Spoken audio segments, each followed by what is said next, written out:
So నా పేరు విమల్ కృష్ణ, నేను డీజేటిల్ సినిమా డైరెక్టర్. ఈరోజు నా సెకండ్ సినిమా ఫస్ట్ షెడ్యూల్ ఇక్కడ స్టార్ట్ చేసింది వైజాగ్లో. అండ్ వైజాగ్ లోకల్గా చాలా ప్రౌడ్గా ఉంది నాకు మన ఊర్లోనే షూటింగ్ చేయడం అన్నది. సో ఈ సినిమా ఏంటంటే మళ్ళీ డీజేటిల్ లాగే out and out comedy film ఇది. ఇన్ఫ్యాక్ట్ చెప్పాలంటే డీజేటిల్ నుంచి ఉంటుంది కామెడీ ఇది. అండ్ ఆల్సో రీసెంట్గా మేము ఒక అనౌన్స్మెంట్ వీడియో కూడా చేసాం, అందులో క్యారెక్టర్ ఏందనేది కూడా చెప్పాను నేను. సో ఇదేంటంటే మనకి జనరల్గా డే టు డే లైఫ్లో అందరికీ ఏవైతే అనుమానాలు ఉంటాయో దాన్ని బేస్ చేసుకుని ఒక క్యారెక్టర్ రాశాను ఈసారి. సో హోప్ఫుల్లీ ఇది కూడా డీజేటిల్ కంటే పెద్ద హిట్ అవుతుందని నేను అనుకుంటున్నాను. అండ్ 100% మీ అందరి సపోర్ట్ కూడా నాకు కావాలి. అండ్ డీజేటిల్ని మంచి హిట్ చేశారు. సో ఇది కూడా మీరు ఆదరించి నన్ను మా టీంని అందరినీ బ్లెస్ చేస్తారని నేను మనస్ఫూర్తిగా కోరుకుంటున్నాను. Thank you. డిజిటల్ టూకి ఇప్పటికి గ్యాప్ ఎక్కువ తీసుకున్నారు, ఏం రీజన్ ఏమన్నా సార్? స్క్రిప్ట్ వర్క్ ఏమైనా?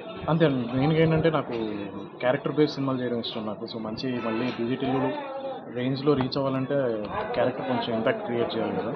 సో అది రావడానికి కొంచెం టైం పట్టింది అంతే, దాని తప్ప ఇంకా వేరే రీజన్ ఏం లేదు. డిజిటల్ చాలా పెద్ద హిట్ అయింది, ప్రజలు కూడా మీకు మీ మీద చాలా హోప్స్ ఎక్కువ ఉన్నాయి. దీనికి ఏమైనా రీచ్, పాత మూవీకి దీనికి ఏమైనా వ్యత్యాసం ఎలా ఉంటుందండి? అంటే మెయిన్గా రీచ్ డెఫినెట్గా ఇది కూడా డీజేటిల్లో మించి కొంచెం ఉంటుందని అనుకుంటున్నాను నేను. అండ్ మోరోవర్ డీజేటిల్లో ఎలాగైతే మనకి ఆ క్యారెక్టర్ ఎలాగైతే జనాల్లోకి వెళ్ళిందో 100% ఈ సినిమా క్యారెక్టర్ కూడా జనాలు అంతే గుర్తుపెట్టుకుంటారు రేపు థియేటర్ నుంచి బయటకు వచ్చిన తర్వాత.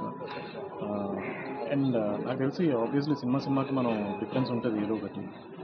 సో ఇందులో కూడా ఏంటంటే నేను అనుకుంటున్నాను ఏంటంటే డిజిటల్ నుంచి కామెడీ కొంచెం ఎక్స్ట్రా డోస్ పడుతుంది అనేది నా ఒపీనియన్.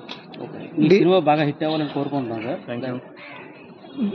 డీజేటీలో ఎక్కువ మనకి రొమాన్స్ ఉండేది, ఇందులో కూడా ఏమైనా కంటెంట్ ఏమైనా పెడతారా?